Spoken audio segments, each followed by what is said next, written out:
All right, let's do an example for our warm-up problem. It says Hanchi purchased a bicycle for $243.62 and a helmet for $44.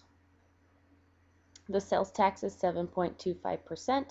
What is the total purchase price for his little shopping spree here? Now the first thing we want to do is total the items that he bought. So he bought, again, the bicycle for $243.62 plus the helmet for $44. We'll go ahead and total those up.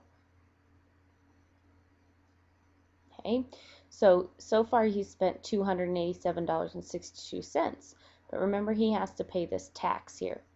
So with percents, remember we want to move the decimal 2 places to the left to change them to a decimal, and that gives us 0.0725.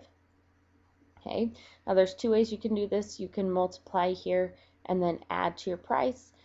Okay, so we'll do that method first, and then we'll talk about the other way you could do this problem.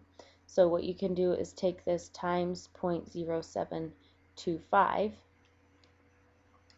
to find the amount of tax.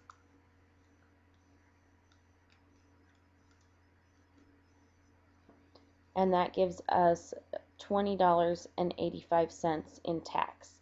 And then you would add that to your price. So you originally spent $287.62 plus $20.85 in tax.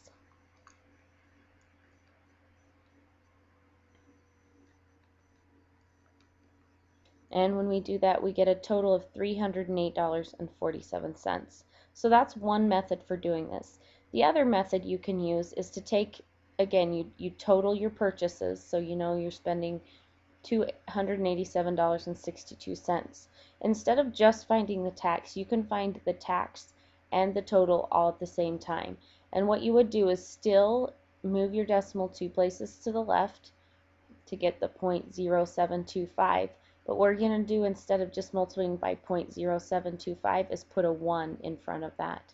So you're multiplying by 1.0725.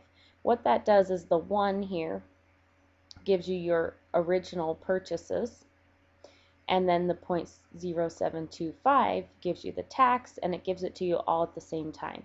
So if we just multiply $287.62 times 1.0725, we get $308.47.